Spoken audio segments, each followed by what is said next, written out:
We actually have, so we will do that as a few other folks trickle in. Good evening and welcome to the July 11th, 2024 regular meeting of San Diego Community Powers Community Advisory Committee. My name is Matthew Vasilakis and I represent the City of San Diego. As the chair of the CAC, I welcome members of the public, San Diego Community Powers staff, and committee members joining us in person and online today. A special thank you goes to SDCP staff for making this in-person meeting possible and the City of San Diego for accommodating us today. I will now call the meeting to order. Our clerk, Maricela Hernandez, will now call the roll. Chair Vasilakis. Present. Vice Chair Harris. Secretary Cáceres. Committee Member Sclafani. Committee Member Johns. Present. Committee Member Hammond. Here. Committee Member Sandoval. Committee Member Hoyt. Here. Committee Member Anderson. Here. Committee Member Castañeda. Committee Member Emerson. Here. Quorum, Mr. Chair. Thank you. Committee Member Anderson, will you please lead us in the Pledge of Allegiance? Michelle. I pledge allegiance to the flag of the United States of America and to the republic for which it stands, one nation, under God, indivisible, with liberty and justice for all.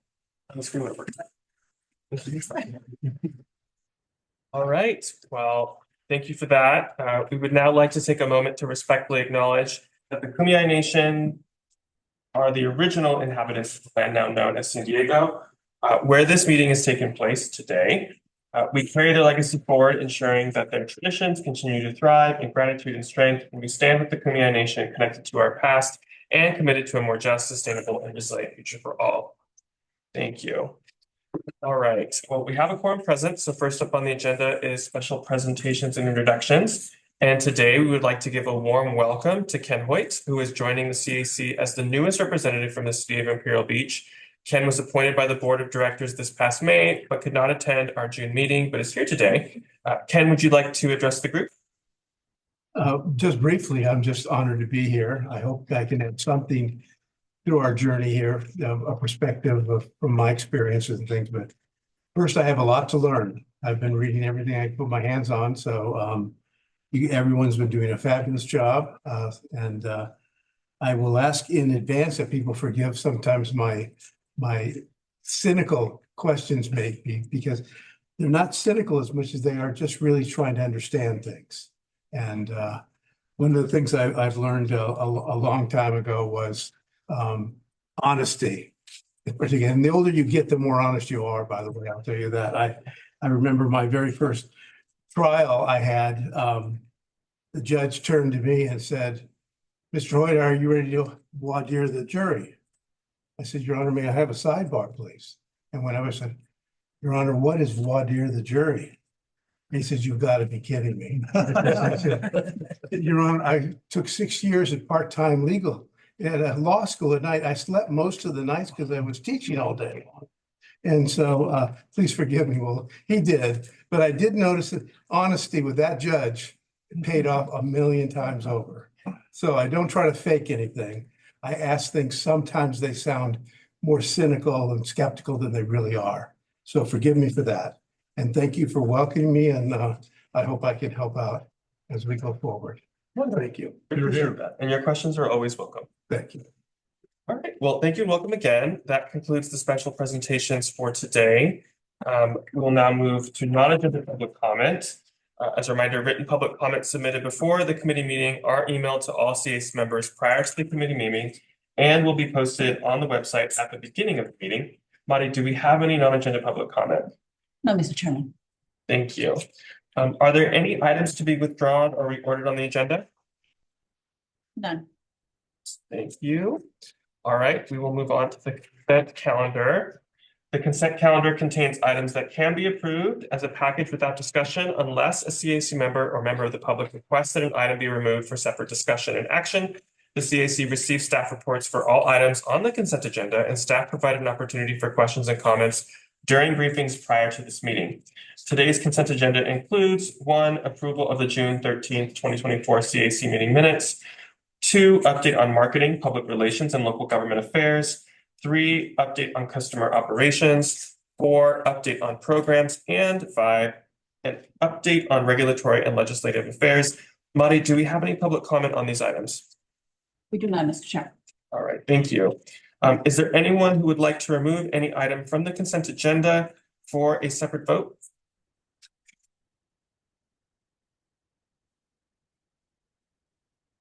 Right. Seeing no objections or request removal, I will now turn over to the committee members for a motion to approve the consent agenda. I so move. Motion by Committee Member Johns, Second. second Second. by Vice Chair Harris.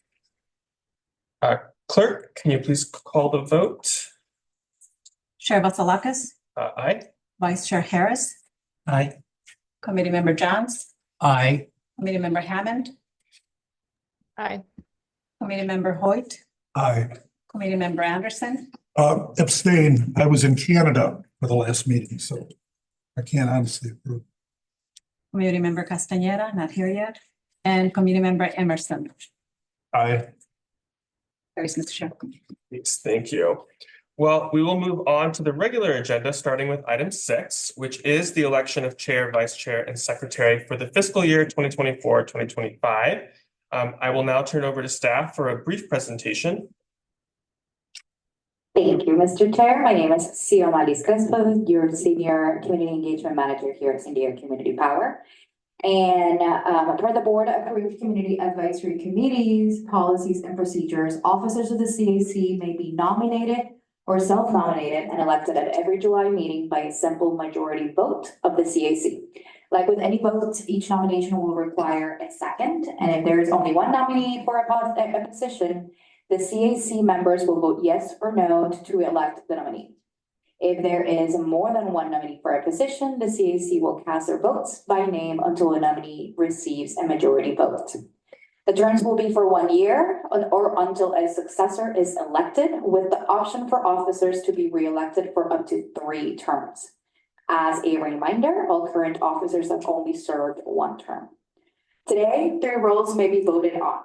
Chair, who among many things serves as the primary liaison and spokesperson for the CAC with staff and the board, supports staff with setting the agenda, guides the CAC in developing an annual work plan, determines if meetings are required or should be canceled, leads and manages CAC meetings, represents the CAC at the boards to provide updates, submit information, or respond to requests, represents the CAC within community power processes to other organizations or elements as appropriate, and as recently as yesterday, in fact, our CAC chair threw the ceremony of first pitch at the San Diego Padres game, and we encourage you to share our social media postings about the occasion.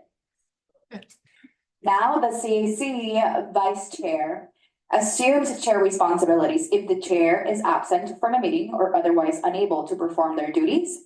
And the secretary takes attendance and meeting notes and works with the community power staff to distribute relevant information to members. But that is the end of my presentation. Happy to take questions. Great, thank you. Do any of the committee members have any questions for CEO or about the process? Okay.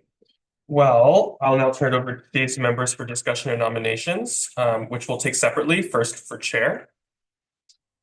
And Vice Chair Harris. Yes, I would like to nominate Matt Vasilakis for a second term as president of chair of the CAC. Oh, thank you. I second.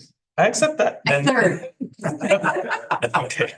We have a motion by Vice Chair Harris and a second by Committee Member Anderson. This would require a discussion, correct? Or Can you just confirm if there are any other nominations? oh yeah, any other nominations?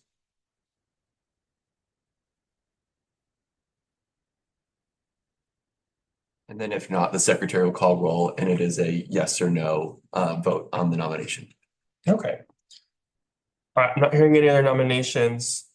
We'll proceed with the vote, correct? All right, Mari, if you could please call a vote. Chair Vasilakis, Aye. Vice Chair Harris, Aye. Committee Member Johns, Aye. Committee Member Hammond, Aye. Committee Member Hoyt, Yes. Committee Member Anderson, Aye. Committee Member Castañeda, Aye. and Committee Member Emerson. Yes. Motion carries. Wonderful. Thank you. I appreciate this vote of confidence. I look forward to working with you all over the next year. And thank you all for being spectacular committee members. So thank you. That warms my heart. Thank you for your leadership. All right. Well, we will move to vice chair. Any nominations?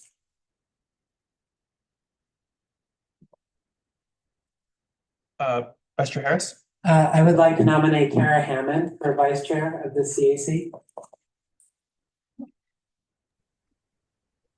I appreciate that. My hesitancy to take a leadership role now that everyone is back meeting in person, but I've been remote, is that I am remote. And so I'd like to decline to see if there's anyone else in person that would take it. I just feel like for leadership, it's better that way. If no one did, I guess I would consider it, but yes, that's where I'm at. But thank you, David. I'd like to make a motion then to nominate Larry Emerson to be vice chair. I'll second that one. Do you accept the nomination? I have to think about that. Oh, that's fair. I wasn't planning to.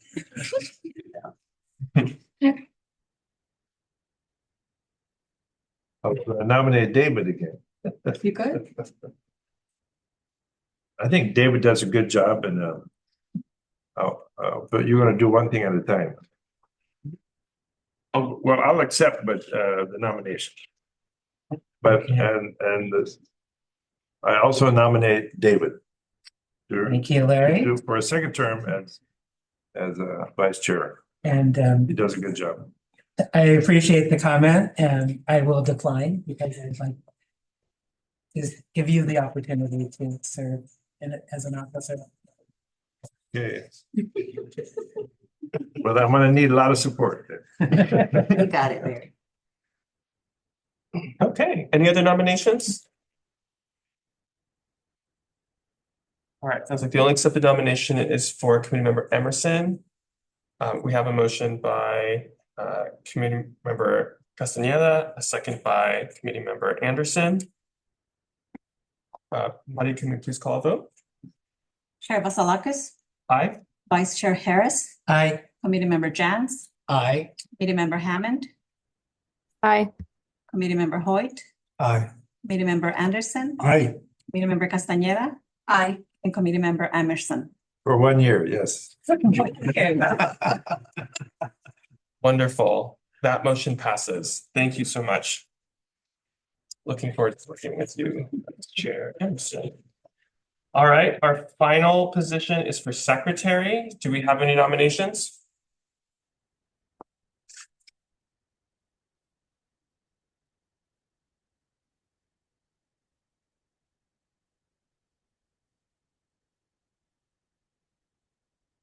Committee Member Johns? I would like to nominate Ms. Castañeda. I'll second that. I will accept. Oh, Okay. Yeah, I'll be challenging, but it'll be fun. all right. Do we have any other nominations?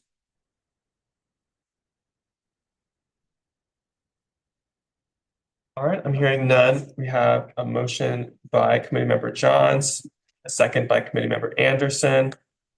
Mari, if we could please call a vote. Chair Vasilakis, Aye.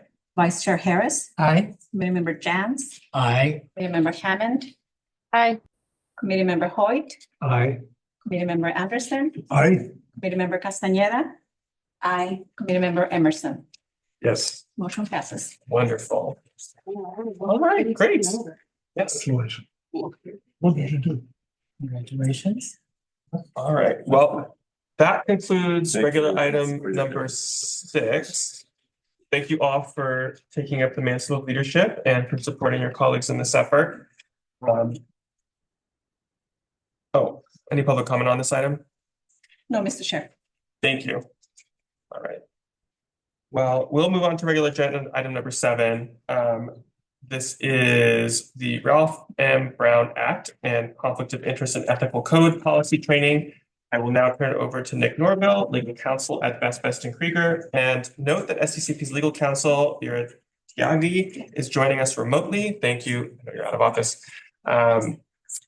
Money, before we, or no, we're going to jump into the presentation first. So thank you. Oh, no, it's okay. It's okay. Good evening, everyone. It's nice to see you again. Nick Norvell from Best Best and Krieger.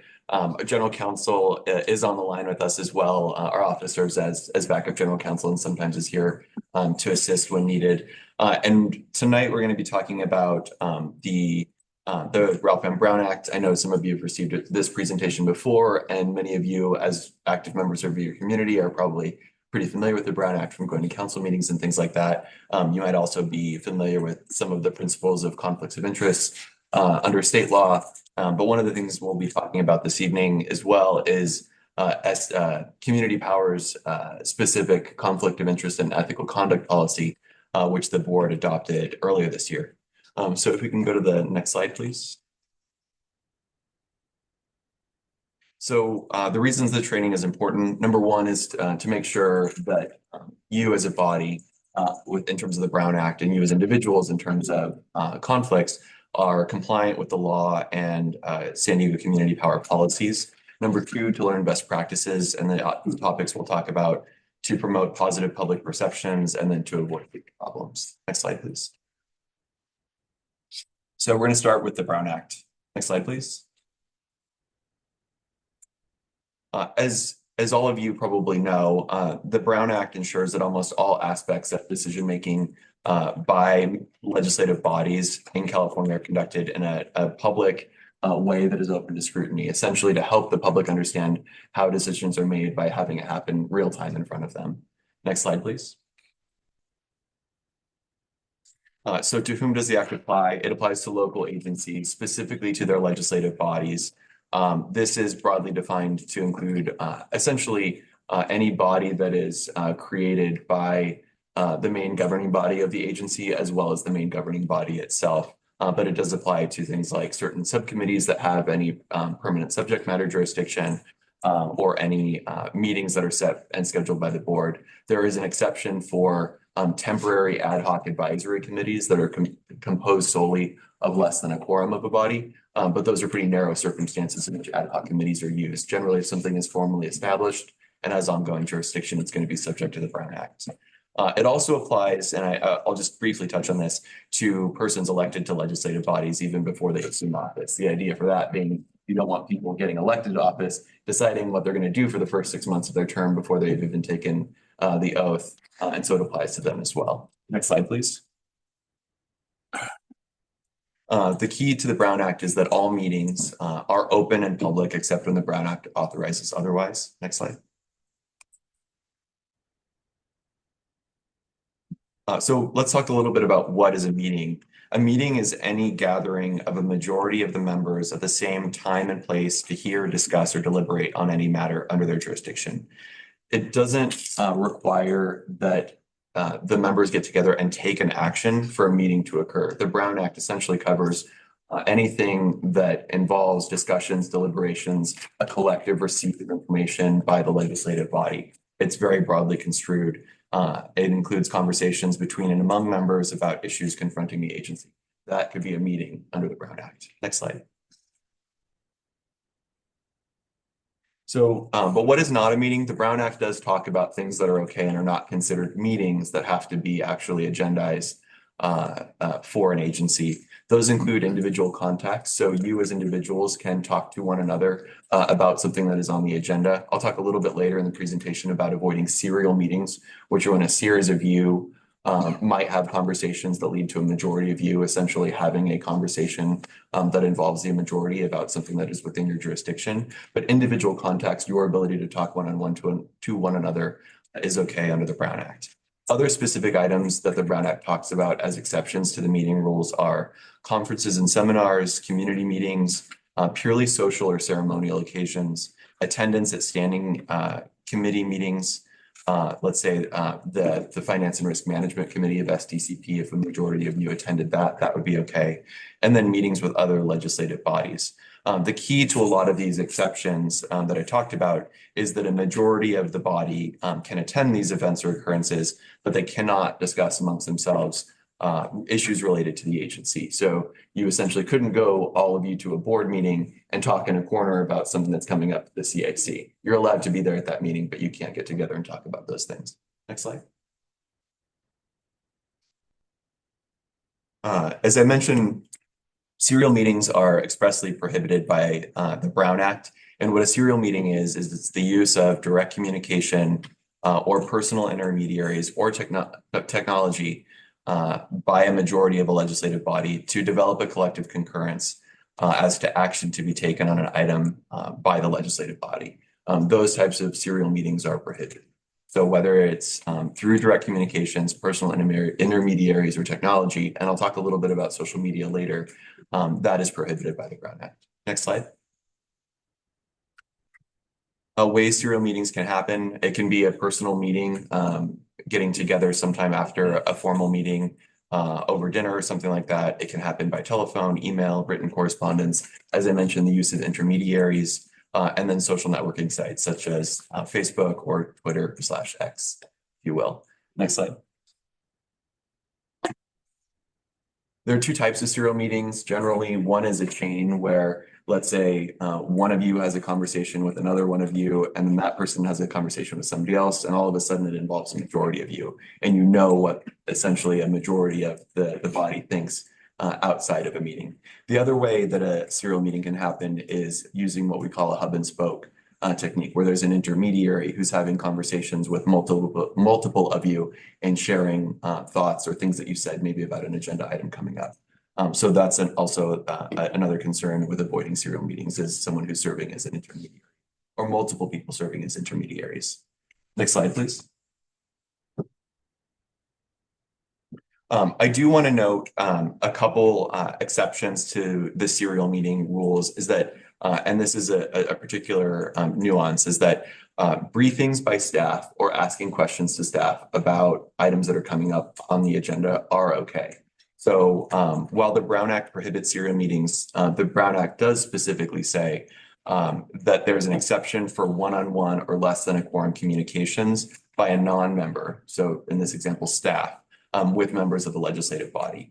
However, for this to apply, it does not allow a back and forth where you're essentially using staff to develop some collective concurrence or a sharing of views of the different members. So staff could not say, we've met with the rest of the members, they all support this item, or everyone we've talked to so far supports this item. Staff has to basically provide you your one-on-one briefing or two-on-one or whatever the number less than a quorum may be, but they can't share the views of the other members with you. So it does allow for those briefings to take place without violating these.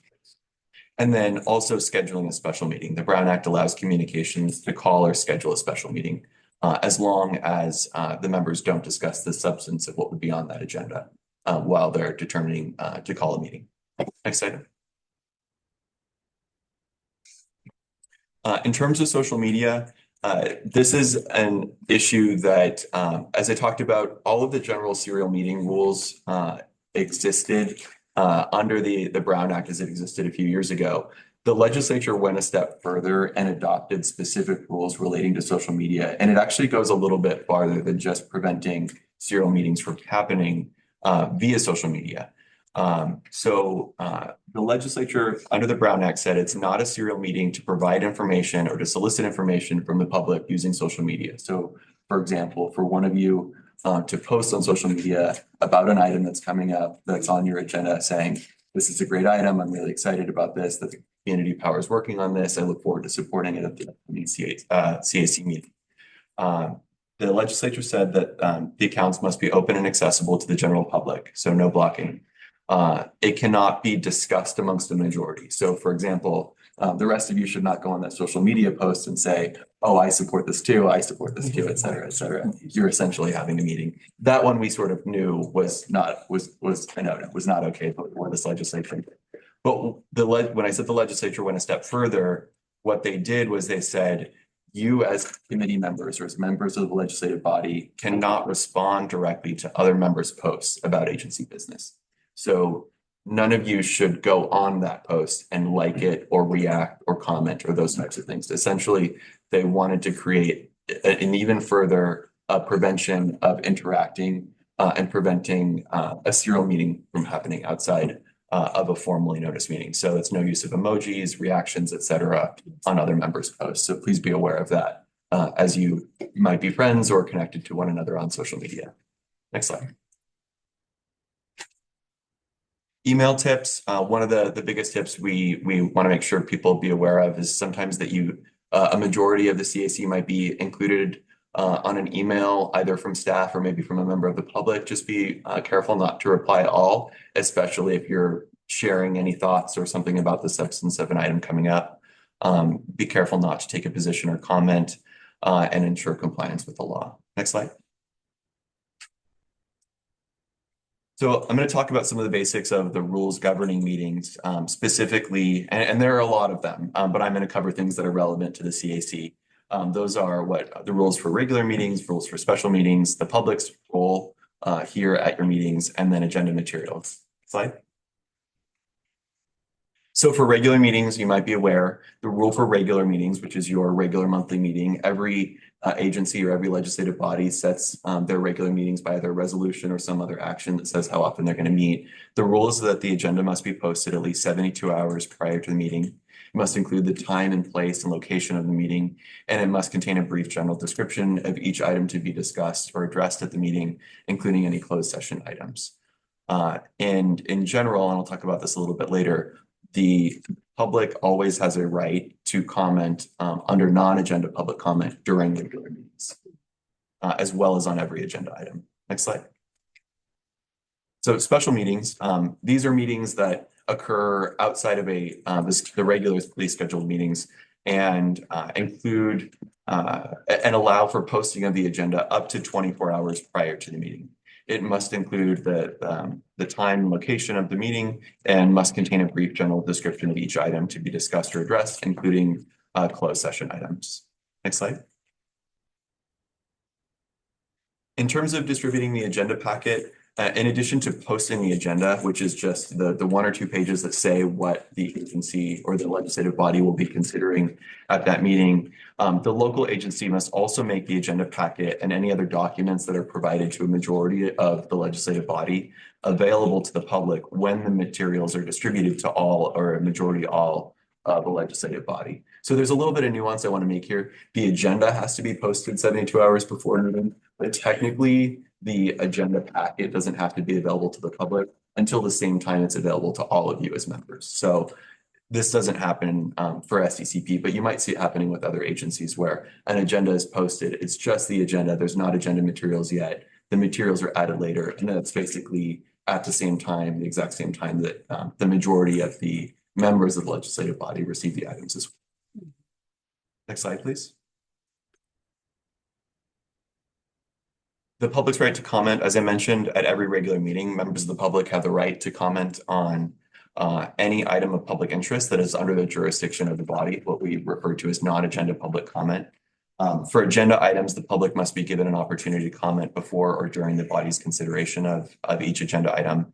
And at special meetings, members of the public have the right to address the body about any item that's on the agenda. Next slide.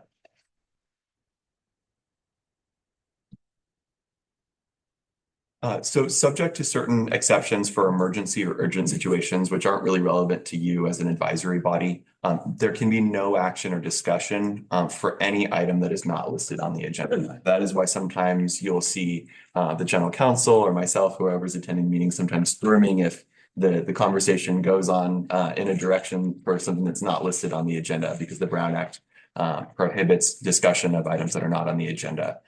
The goal is always to make sure that the public has the opportunity to know what the body will be talking about ahead of time with the posting of the agenda and has the opportunity to attend the meeting and see that. So that's why sometimes we might jump in and say, that's a great topic to agendize for a future meeting, to make sure that the public can be there as well if they either want to see the conversation or have the opportunity to provide comments on it. However, there are some exceptions that allow sort of brief interactions that are exceptions to this rule. So those are brief responses to statements or questions from the public, questions to staff for clarification on matters based upon public comments, brief announcements or reports on a member's or staff's own activities, providing references or information to staff, and asking staff to report back at a future meeting on a matter.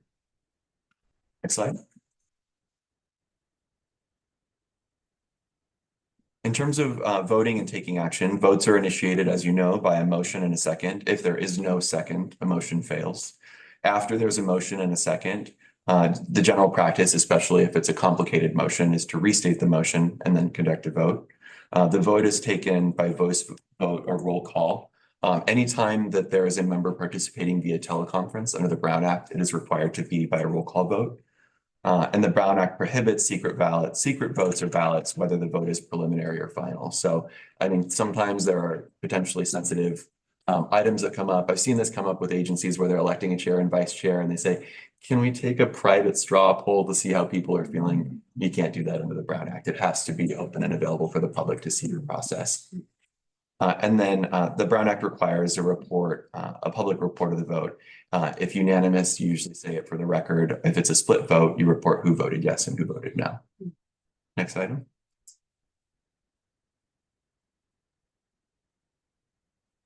In terms of the practices for conducting meetings, I did want to briefly talk about the consent calendar. So the consent calendar is used for routine items that are either routine or ministerial, or for which no discussion is anticipated or needed. The chair will ask if anyone wishes to remove a matter from the consent calendar. If a CAC member has a question, comment, or wishes to express a no vote on a particular item on the consent calendar, they should request to remove it from the consent calendar.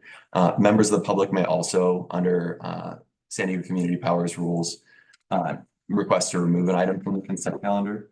The CAC will then act on the remaining items on the consent calendar without discussion, and then the body will move on to the items that are pulled from the consent calendar for the member to ask their question or to provide their comment. And if they are requesting that there be a staff report on that item, that individual member can ask for the staff to provide the report. Usually it's just a quick question or something like that, and the staff report's not requested, but that's the process if you do want a staff report. Next slide, please. Teleconferencing. San Diego Community Power, as you know, has a teleconferencing policy that allows teleconferencing if Community Power and the participating members can meet the legal requirements. Essentially, it allows teleconferencing to the maximum extent the law allows. But a really key part of making sure that you can teleconference for a meeting if you need to is letting staff know as early as possible. Because depending on the particular circumstances or your reasons for teleconferencing, it may or may not fit some of the types of teleconferencing rules that are available under the Brown Act. So it's important to, again, let staff know as early as possible. If something is a true, for example, medical emergency, it may be possible for you to teleconference at the last minute. We just have to know as soon as we can to figure out, is the agenda and the public's ability to participate structured in a way to allow you to do that, and then provide you the information to make sure that you can do that in a way that's compliant with the Brown Act. And staff will generally work with the general counsel to determine if teleconferencing is available. There are some times where the circumstances that you might be under, or because the agenda has already been published, you may not be able to teleconference, but we'll do everything we can to try and accommodate requests if it's consistent with the policy and the law. Next slide, please. Thank you. So just briefly to touch on violations of the Brown Act, generally, San Diego Community Power and the CAC would have the opportunity to cure and correct certain types of violations. There are certain types of violations of the Brown Act that there's not the ability to cure and correct, but a lot of the typical types of violations, like having incorrect agenda language or something insufficiently described on the agenda, it provides the agency the ability to cure and correct that before the person can actually go to court and say there was a violation of the Brown Act.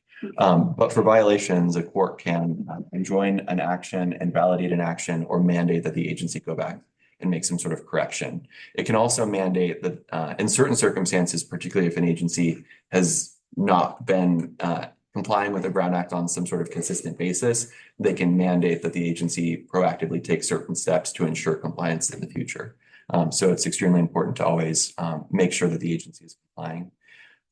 If a plaintiff brings a Brown Act action and is successful, the award can include court costs and attorney's fees that would be paid for by the agency in some circumstances.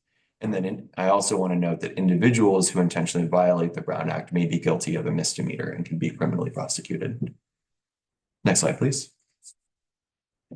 So I'm going to pause there. That's the first half of the presentation regarding the Brown Act, and ask if anybody has any questions on what I covered then. And I'm happy to take questions if they come up later about the Brown Act, but I'm happy to cover them now. I have a question about the serial meetings. You made a comment about even if we happen to be having dinner, for example. So in a situation like that, are we allowed to have dinner with colleagues, more than 3 of them? We're just not allowed to have a discussion about the agenda is what you're referring to, yes? Yes. So let's say if it happens to be more than a majority of you out to dinner, it is a social occasion. You Right. just can't talk about The business agenda. within the jurisdiction of the agency. Say you were all, for example, together at a Padres game. Just Yeah. Exactly. Yeah. You just can't talk about Agenda. agency business. Okay. Correct. So even bringing it further, right? So if we're happening to be at a Padre event and we're all sitting together, could we bring, assuming I'm just talking to one person or even maybe the third person, are we allowed to have side conversations about the agenda as individuals and make sure Yes. that it does not exceed more than 2 people? Yes, that is the individual contacts rule. Okay. And it's just partly being aware of who you're talking to and that you're not talking to multiple people that About include it. the majority, or they're not going to do the same thing. Of course. Sometimes with some agencies, particularly like with city councils or agencies that have like the 5-member bodies, we sometimes will refer to as you have your Brown Act buddy. There's Yeah. sometimes There you a member of a council will say, this is the person I always talk to. Yeah. We always have the individual contacts, and those 2 people don't. They make sure never to talk to a third person on the council about their what they're talking about. But yes, those individual contacts and individual conversations are okay. Okay, thank you. Vera has her hand up. Oh, Vera. Hi, thanks, Nick, so much for doing this presentation. I think this is really great, really helpful. I just want to affirm and maybe highlight something that you commented on before about ensuring that you don't take a position on an item that's coming before the committee. It doesn't happen or matter quite as much with the CAC. It can be very important with other types of bodies to not make a pre-decisional statement. So to make it seem like you've already come to a decision on an item that's coming before the board or committee. So I do think it's a best practice on email, but also on social media. You can say that this item is coming, please come and participate and voice your opinion, or we're excited to share this item with public, but it's generally considered best practice not to indicate how you plan on voting on an item, whether it's on social media or email. So I just want to highlight that.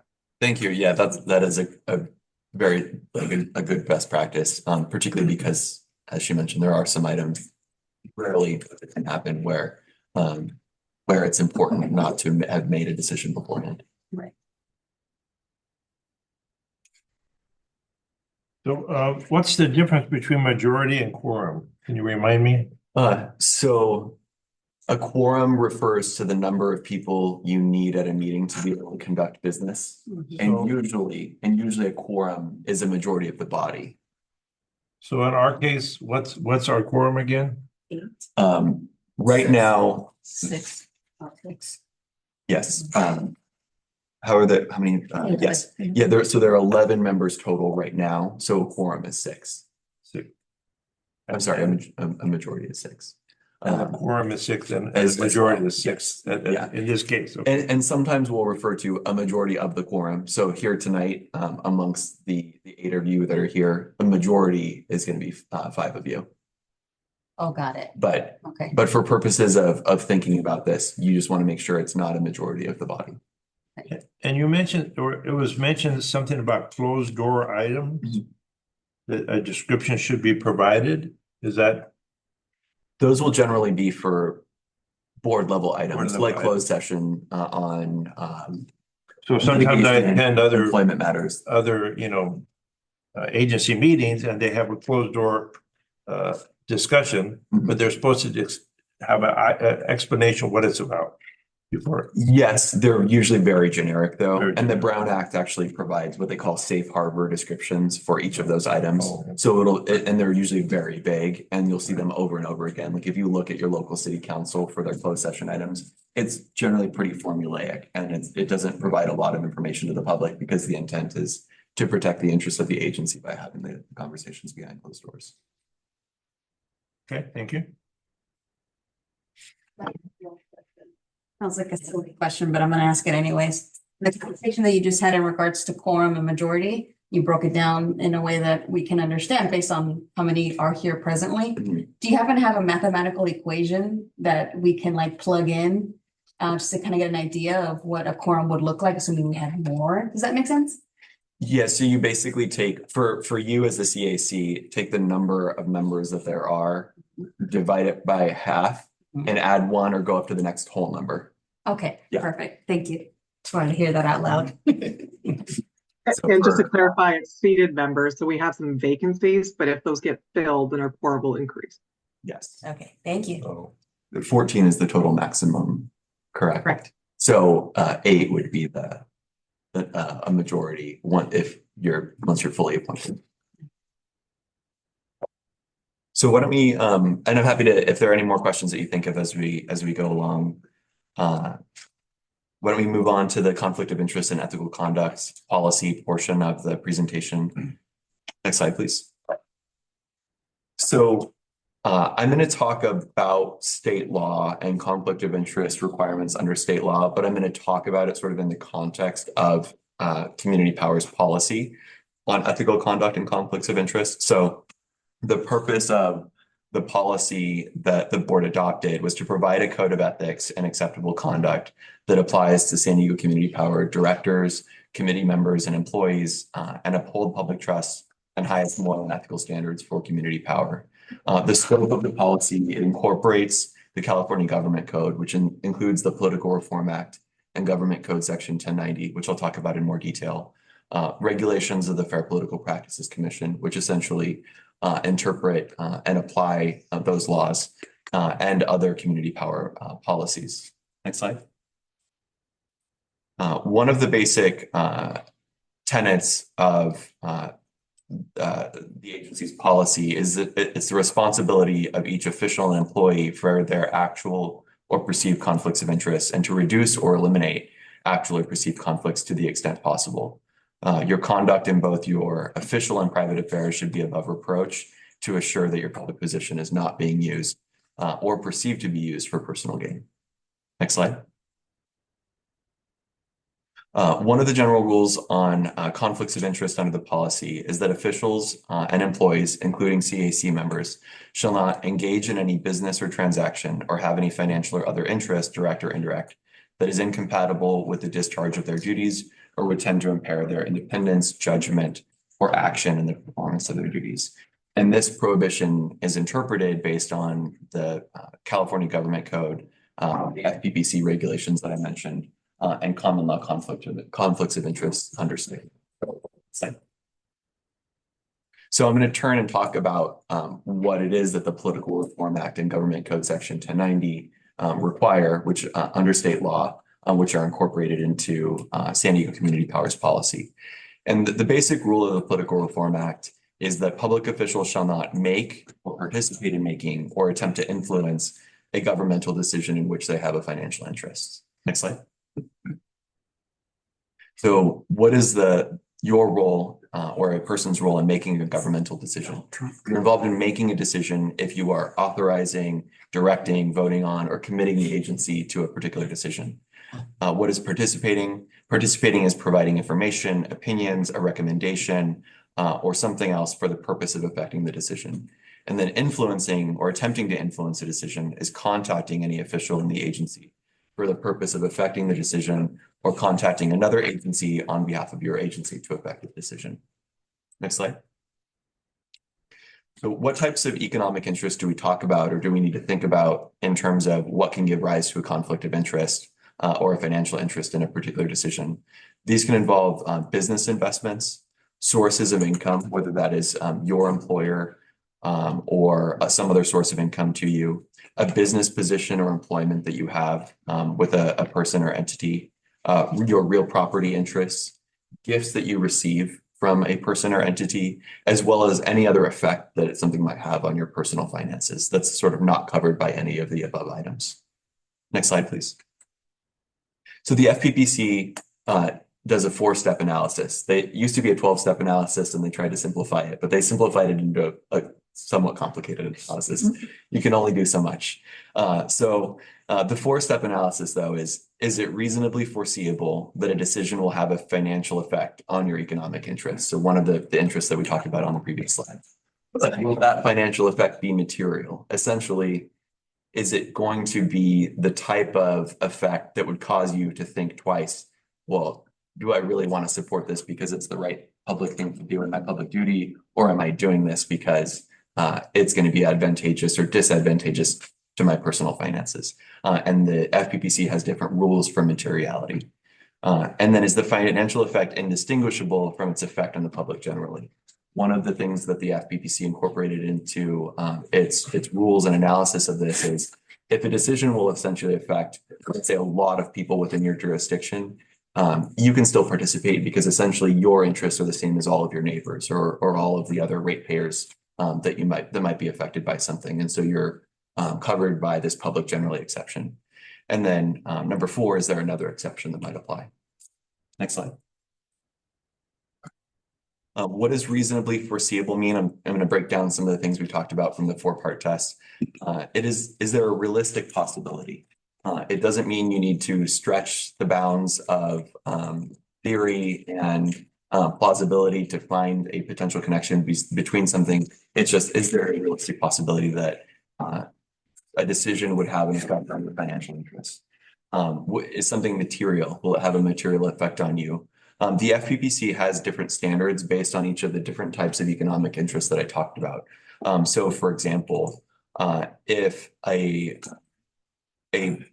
party that is your employer is a named party for a grant or a contract, that's a direct material interest that you have and that your employer would have in a particular item.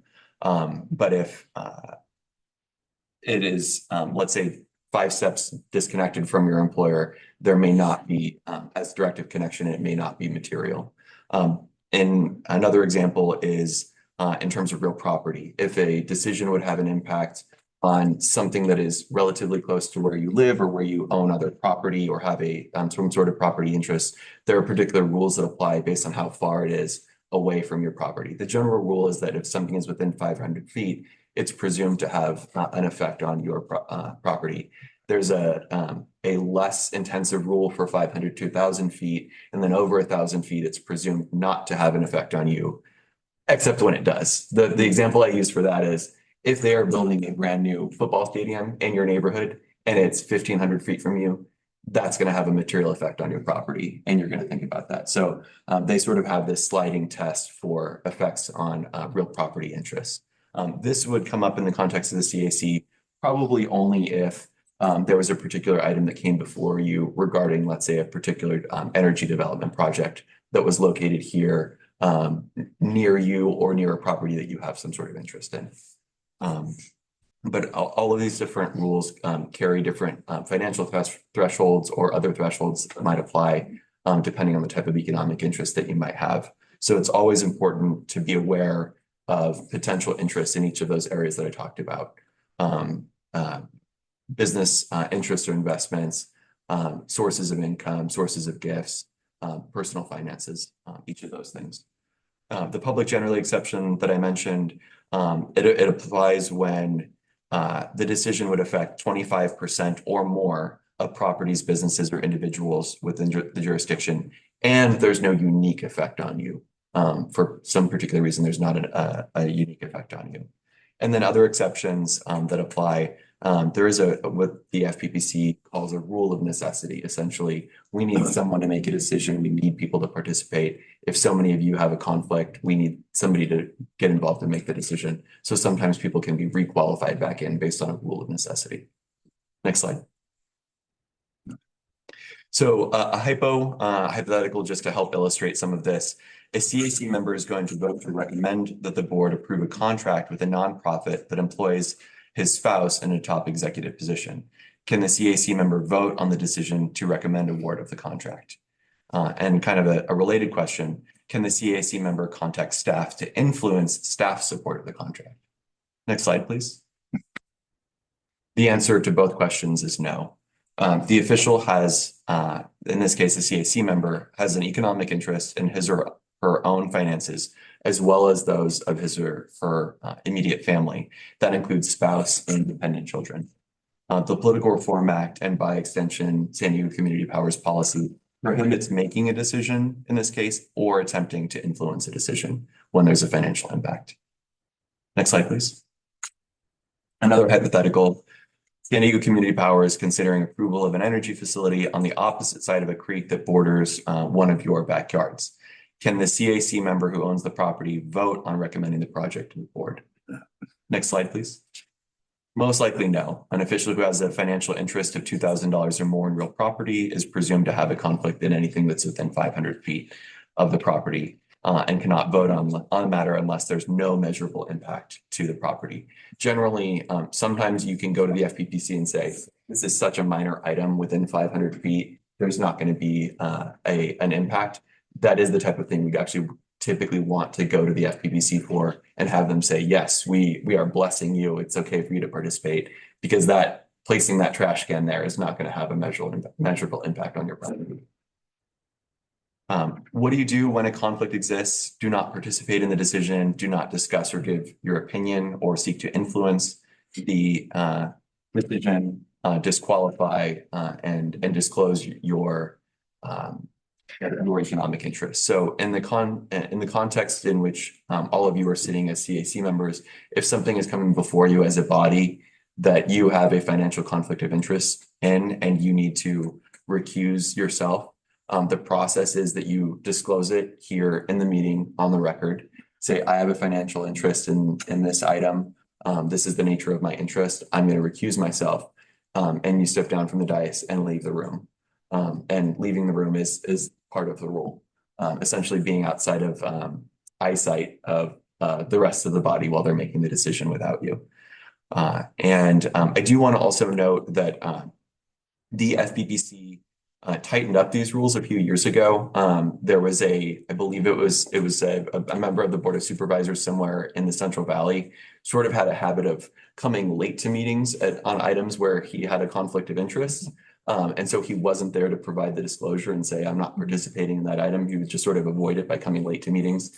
The FPPC tightened up their rules and said, no, if you have a conflict on an item at a meeting and you're there for any portion of the meeting, you need to disclose on the record that I have a conflict or had a conflict on this previous item that was on the agenda and I'm not participating, so that the public is aware of the conflict and why you're not participating. Next slide, please. So turning to another conflict of interest rule under state law, which is Government Code Section 1090. There are close relationships between the Political Reform Act, which we just talked about, and Government Code Section 1090. If you want to think of it as circles, the PRA is very broad and includes lots of different types of decisions. Government Code Section 1090 is more focused on just the contracts. And it predates the Political Reform Act by a very long time. It's at least 100 years in state law because there were conflicts that were arising where public officials were essentially, they themselves or their agencies were entering into contracts in which they had a personal financial interest. So this one has been on the books for a long time before the Political Reform Act came around in the 1970s. So under Government Code Section 1090, if a public official, including certain consultants, has a financial interest and makes a contract, the contract is void, and they can also be subject to criminal penalties. And usually in this situation, not only is the contract void, the agency gets to keep all of the benefits of the contract without having to pay any money or getting or having the ability to recover money that it received from the contract. As some of you might be aware, this was an ongoing item that was included in the Ash Street saga involving an individual involved in that. So it did make some news here in San Diego within the past few years. Next slide, please. What does a contract mean? It generally means what you, for the most part, think it means. You use general contract principles. It includes all contracts or agreements, purchases, employment agreements, as well as grants or donations. Essentially, any exchange in which two things or promises are being exchanged for one another and kind of falls within the coverage of or the concept of a contract. Next slide. What is prohibited in terms of participation in the making of a contract? Making a contract for purposes of 1090 includes negotiations, discussions, the agency's reasoning, planning, or being involved in any of the give and take that goes beforehand in the making of a decision before the agency commits itself. Next slide. So types of financial interests under Section 1090, I would say think about it in the same ways that we thought about the other types of financial interests that we talked about under the Political Reform Act, but also be aware that the Section 1090 is very broad and it's interpreted very broadly, both by the courts, by the Attorney General, and by the Fair Political Practices Commission. So it can include any direct financial interests, as well as some sort of indirect financial interests, some sort of relationship to the contracting party. So it's not just if you're directly employed by a contracting party, but let's say your employer has a contract with that other contracting party, and therefore that you have some sort of relationship through your employer to that other entity. It's important to keep in mind those things. Also, keep in mind that a conflict can arise whether the effect is positive or negative. So there are situations in which people have said, I'd like to have, let's say I'm a member of a body and I'd like to have my business have a contract with the agency, and I'll give you a great deal. We'll give the agency 50% off. Even though you or that person who is sitting on the agency's body is giving a deal and it's a great deal for the agency, and they're maybe technically losing money in the service, it's still a contract that would be entered in violation of Section 1090. So whether or not the agency is winning or losing from the deal, or the person is winning or losing from the deal, that contract is prohibited under Section 1090. And certainty is not also required. It doesn't require certainty that a particular outcome financially will happen for someone to have a financial interest under Section 1090. Next slide, please. So what are the requirements? So there are exceptions, like with the Political Reform Act, there are exceptions to Government Code Section 1090. There are two different groupings of exceptions. One are something that we call remote interest exceptions, and some that we call, on the next slide, non-interest exceptions. Remote interest exceptions are situations where we say, well, the person should just not participate in that item, and then it's still okay for the agency to move forward with the contract. So remote interest exceptions, the requirements are that there's a public disclosure that's noted on the agency's records. There's no attempt to influence the agency by the person who has a financial interest, and then the body or board acts in good faith with moving forward. There are 17 of them, and they include employees in certain cases, suppliers of products or services to an agency in certain cases. They're very fact specific, so always check with all of these things with general counsel. Next slide, please.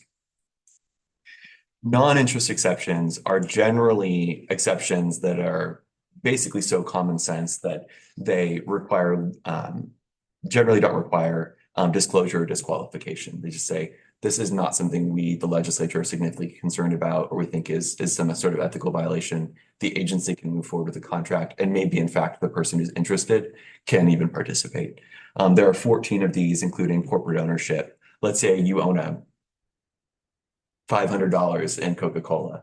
$500 is not a lot when you think about it in the context of Coca-Cola as a corporate entity. You might be able to participate in something related to that entity because your decision is not going to affect them.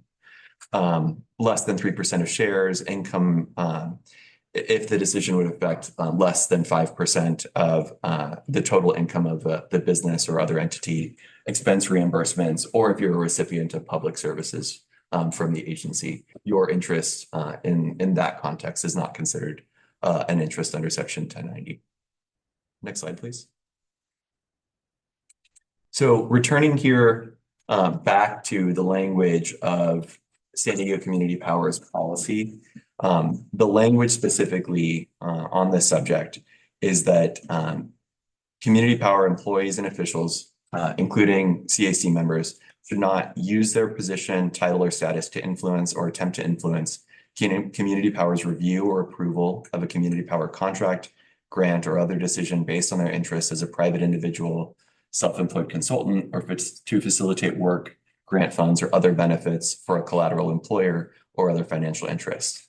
And similarly, San Diego Community Power officials and employees shall not review or approve or attempt to influence in any manner a community power contract, grant, or decision relating to their work done as a private individual, self-employed consultant, or by the collateral employer, regardless of whether the work or proposal submitted was done by that person or other staff of their employer financial interests.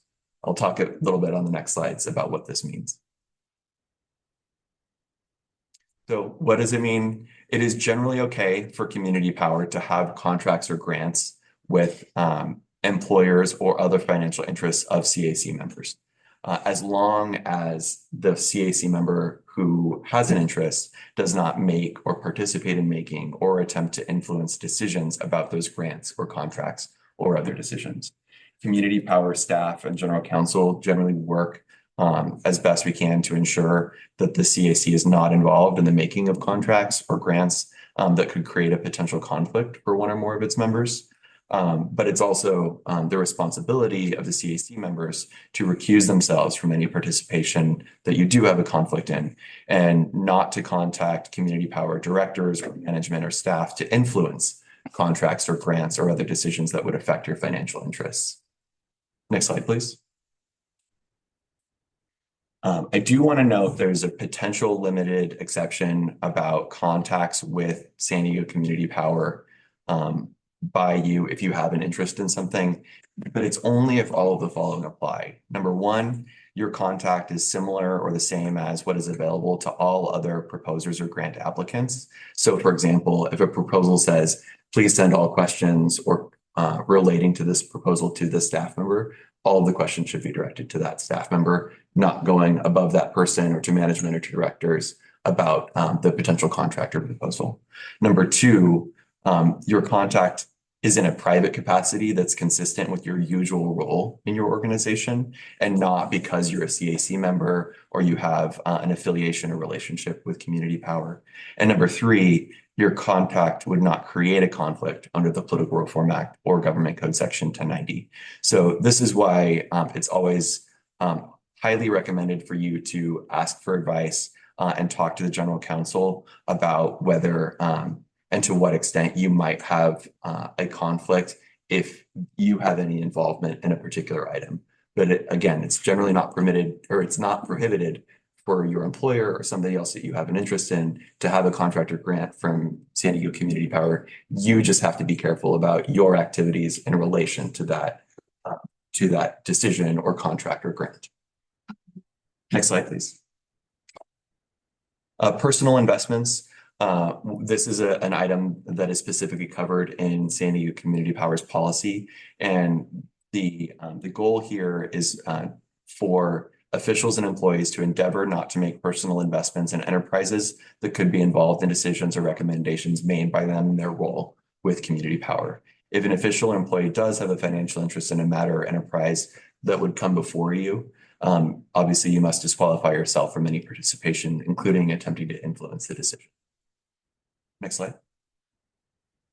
I do want to briefly talk about gifts. This is something that if you do ethics training under AB 1234 or have ever done that before, we generally talk about this much more extensively, but I do want to mention it here because gifts are relevant to both San Diego Community Power's policy and your responsibilities as officials under the Political Reform Act. And the requirements are laid out here for gifts. Generally, gifts over $50 from a single source within a reporting period, if you are required to report on a Form 700, a statement of economic interest for the agency.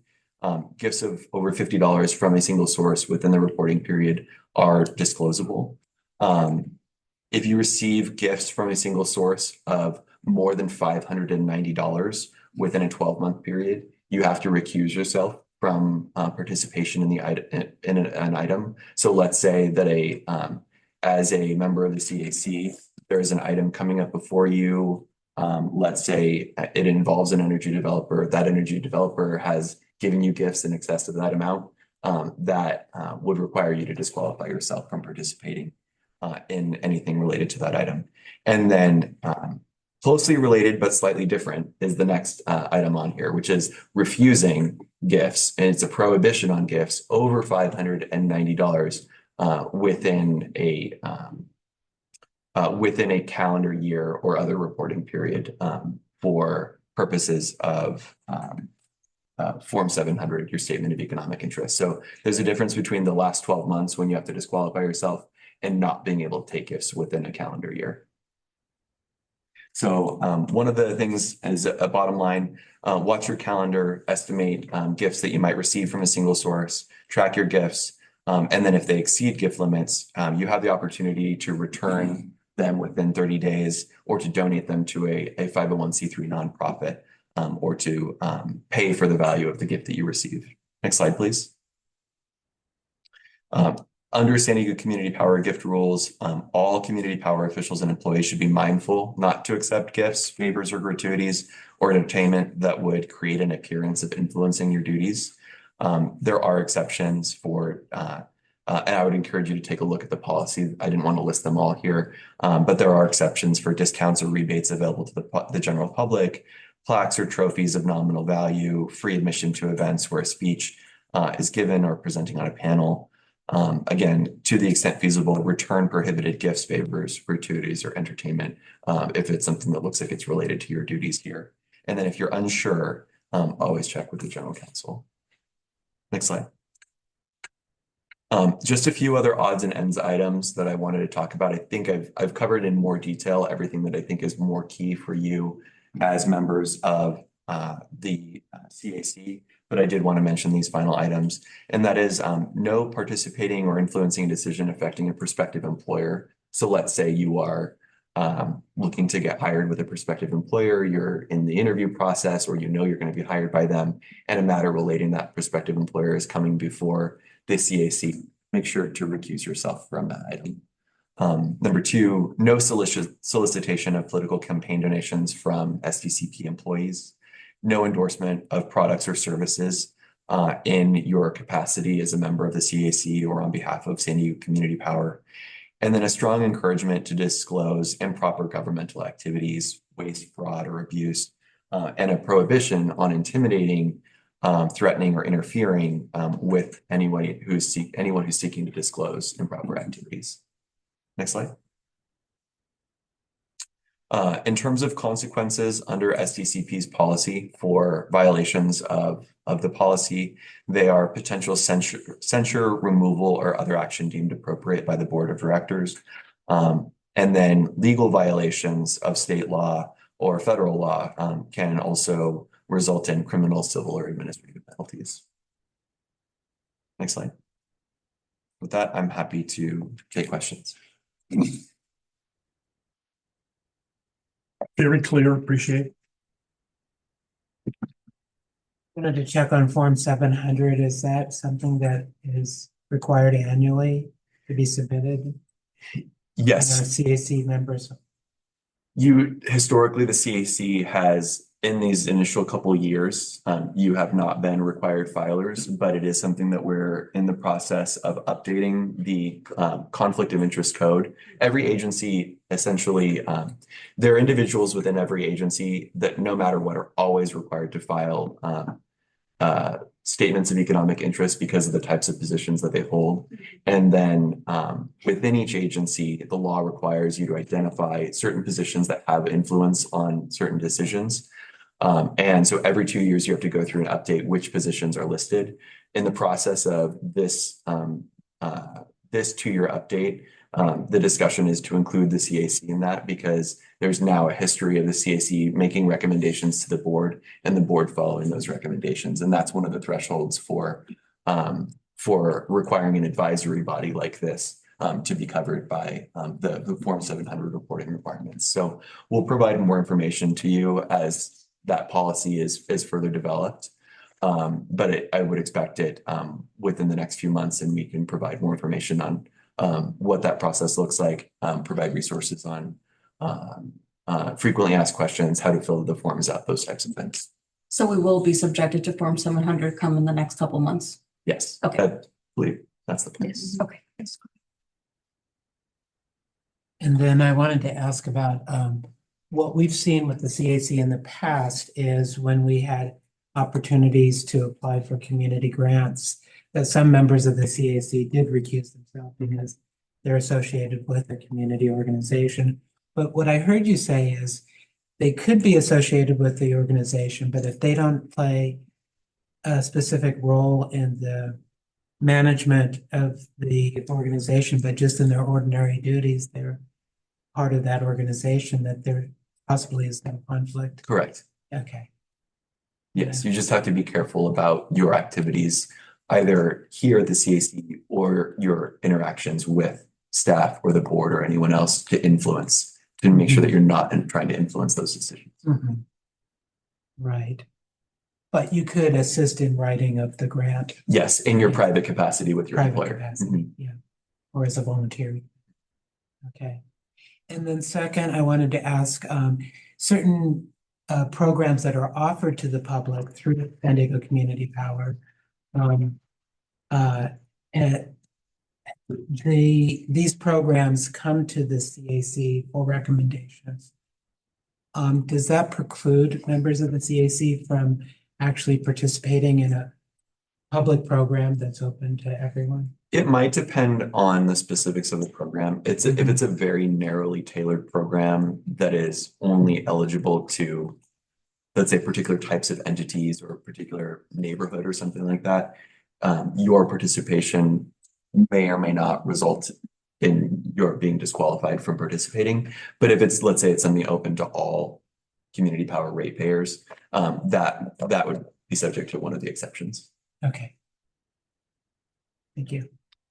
Community Member Emerson? I was just gonna throw some crazy questions. Okay, so what if a contractor takes me out to lunch, pays $20, and we're friends in the community, and the next time I take him to lunch and pay $20? So Does that that's, even out or it does. So, and I didn't, for the sake of brevity of this presentation, I didn't go through all of the gift exceptions, but there are a number of very common sense exceptions to the gift rules under the FPPC's gift regulations. So there are things like family gifts. What you're talking about is referred to as a reciprocal exchange.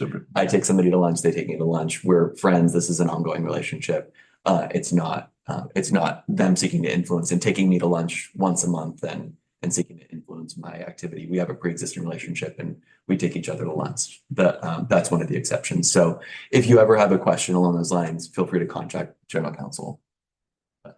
So Form 700, which you'll give us more information later on, but sometimes you dabble in stock because you're interested in that topic, like solar or geothermal or something. But as long as you're not making a decision for a specific contractor that San Diego Community Power is going to have a contract with, there shouldn't be a conflict. It should not result in a conflict. One of the things about SDCP's policy is be careful, be thoughtful about, let's say, your investments. And if it's something that could conceivably come up before you with the CAC. But generally, there would be exceptions that would apply because you're typically a very small stockholder. If you're a 50% owner of a company or something along those lines, very different story. Yeah, a lot of times they might want to invest just for fun, just some small amount. Exactly, or if they're like industry index funds or something along those lines, those types of situations would generally not result in you having a conflict. But again, if you have concerns or questions about a particular factual scenario. Okay, and if you think you should not vote on something, you're not supposed to say, well, I would vote yes on that, but I have to recuse myself and leave the room. Correct. Don't say that. Yeah, don't say that. Don't, because that could be perceived as influencing your colleagues. Okay. And do you have others, community choice aggregate companies where there have been examples where the community advisory committee members got in trouble with this conflict of interest that you can think of? I'm not aware of any, no. Not yet. No. Okay. But that's the goal, is to Yes. that's a- always keep right. that true. Thank you. And I will say, it's generally much easier here at a community advisory committee level to avoid conflicts.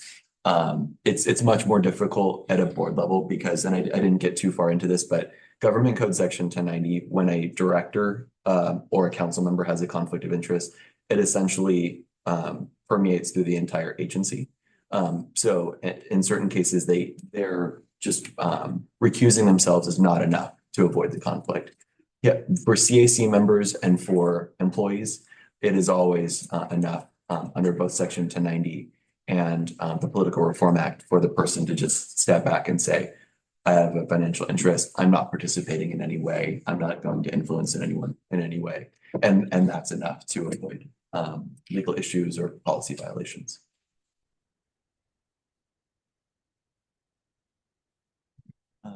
Vera, did you have anything to add? I just wanted to check in.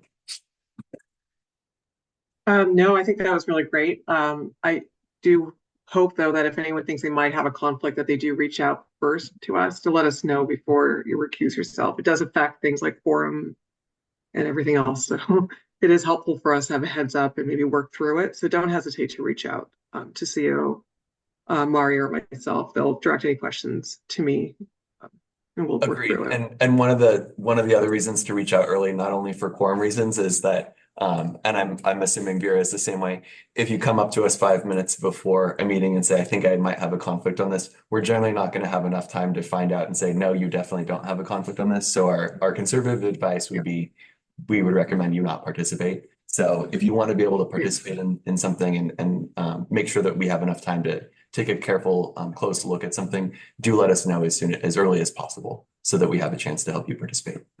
I just was sitting here Agreed, wondering. because I think Nick was really clear in pointing out that this is extremely fact specific, so it isn't usually possible just to come up with a quick off the cuff. I mean, some answers are easy, but usually it takes a little bit more time to figure out whether there's a conflict or not. So as much notice as you can give us is appreciated.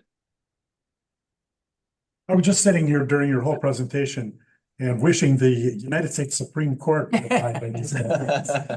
Yeah. They violate virtually all of them.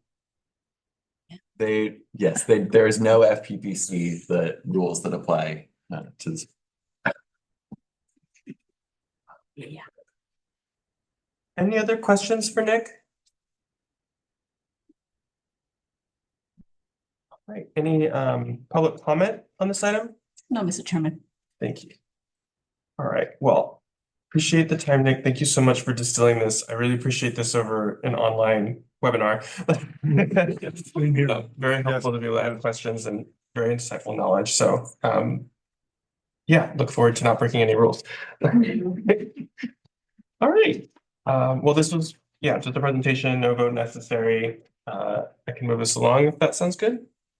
All right, so this will be discussion of potential agenda items for Board of Director meetings and CAC member comments.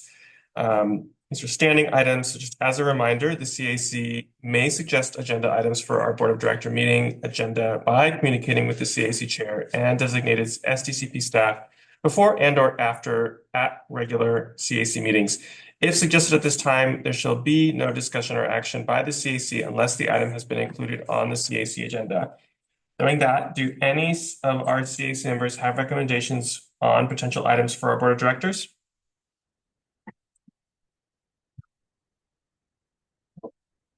Right. Seeing no recommendations, let's move on to committee member announcements. Do any of our CAC members have any items they'd like to share today? Yes, I do. Committee member Anderson? Most of my volunteer activity, including my service on this committee, is governed by environmental issues and greenhouse gas reduction in particular. Over a decade ago, I began to lobby at the state legislature for community choice energy programs, and I'm thrilled that it actually happened. And that was a huge step forward. I mean, if we really do electrify most of the city, the county, and the other cities that we're involved in, that is going to be a terrific accomplishment and a big step toward controlling greenhouse gas and at least playing our role in controlling the global climate. I also serve on the Sierra Club, and I just want to appraise people that the county's climate action plan is out. And I'm the chair of the Sierra Club Climate Action Committee. We have put together a coalition to lobby for something called the fire safe and greenhouse and the fire safe and low VMT alternative. And what that will do is concentrate housing, which we're in favor of, in the more developed areas of San Diego County, and not in the high and very high wildfire zones. That'll have the co-benefits of reducing commute time and greenhouse gas, reducing traffic, preserving open space, preventing wildfires, and being compliant with a good climate action plan. I've been able to recruit the following organizations to join us: the Climate Action Committee, 350, the Endangered Habitats League, the Audubon Society, the Environmental Center of San Diego, the Climate Reality Project, the North County Climate Center, and the Surfrider Organization. So we have formed a unified group to lobby the Board of Supervisors to adopt one of the alternatives, which I think they graciously called the fire safe and low VMT alternative, as opposed, I guess, to the firebug and high VMT alternative. So we thank them for calling it that, but each of the supervisors we're meeting with and hoping them to get on board. But this is a big action, not unlike forming CCAs, community choice aggregates, was 8 or 10 years ago. It would put the county in the forefront of counties in the United States, prohibiting sprawl developments.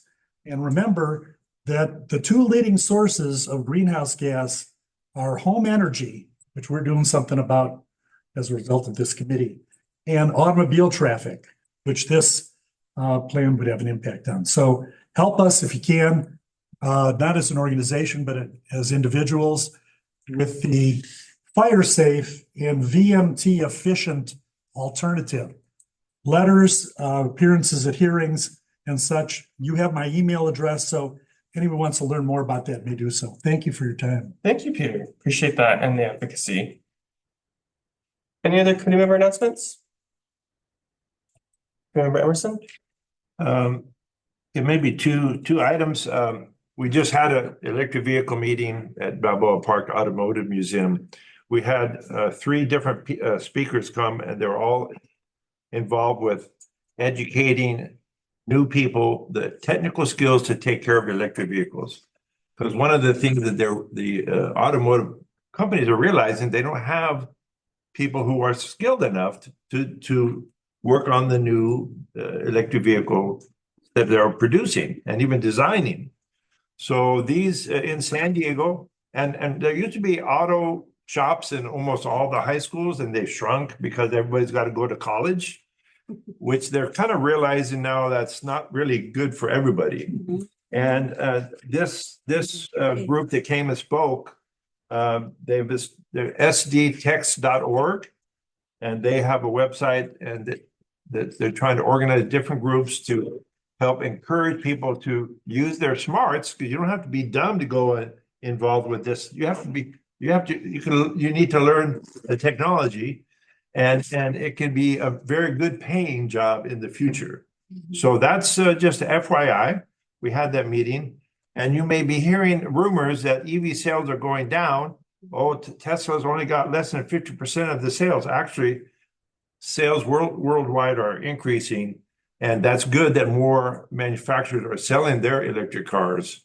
And it's a win-win. I think I don't have someone at the meeting said that in San Diego, the recently registered vehicles, newly purchased one, 25% of those were plug-in or electric vehicles, which I don't have the data in front of me, but that was like overwhelming surprise to hear.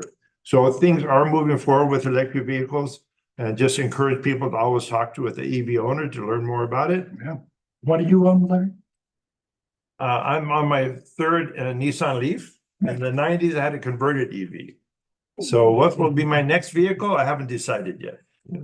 I may be looking at one of the OEM's other vehicles. So just a separate from that information.